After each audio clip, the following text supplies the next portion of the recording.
One of the greatest joys we as the CNS membership have is to enjoy the insights provided by our honored guests. Last year, the CNS had the privilege of honoring Ed Oldfield as our honored guest. As you may know, Dr. Oldfield passed away recently. We invite Russ Lonser to provide a tribute.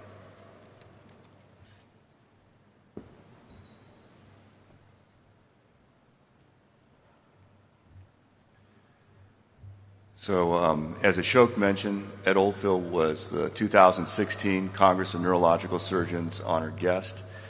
After a long, courageous battle with melanoma, Ed passed away last month on September 1st. He was surrounded by his wife, Susan, and daughter Caroline, who are in the audience today. By way of background, Ed was born and raised in Mount Sterling, Kentucky. It's a small town of about 4,000 people that's just east of Lexington. Ed went to the University of Kentucky for undergraduate and medical school. It was during his undergraduate education that Ed would meet the love of his life and future wife, Susan. After medical school, Ed went to Vanderbilt University for residency training. There, his early mentors, Bill Meacham and Cully Cobb, would develop his surgical skills.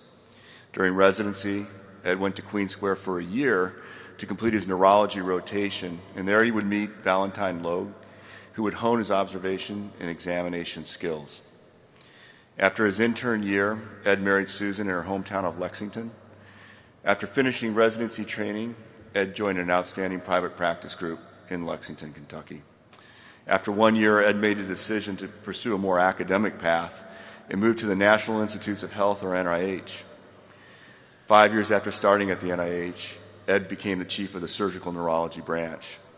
He would lead the neurosurgical effort at the National Institutes of Health for the next 21 years. It was while at the NIH that Ed and Susan's daughter, Caroline, would be born.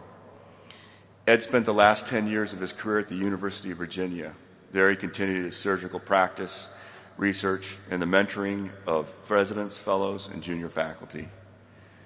Ed has critically shaped our field as a surgeon, researcher, leader, and mentor. As a surgeon, Ed used world-class technical skill to define surgical advances across a number of areas, including congenital malformation, benign and malignant neoplasia, and vascular disease. As a scientist, Ed contributed over 500 manuscripts to the literature. He had an H-index of over 100, was cited over 43,000 times. He gave nearly 500 lectures worldwide and was visiting professor at over 100 institutions internationally. As a national leader, Ed was chair of the Scientific Advisory Committee for NREF. He was president of the Senior Society. He was associate editor for the Journal of Neurosurgery. He was also on the editorial boards of Neurosurgery, the Journal of Neurosurgery, and Journal of Clinical Endocrinology and Metabolism.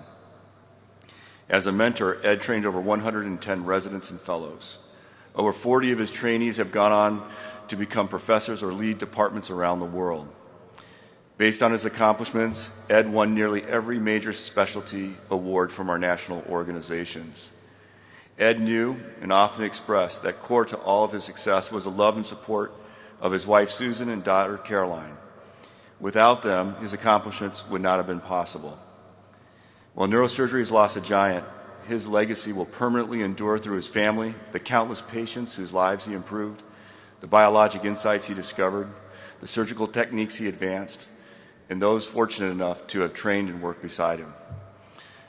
We'd like to this evening to invite all of his colleagues and friends to a reception from 6 to 8 in the Commonwealth AB area of the Convention Center. Thank you.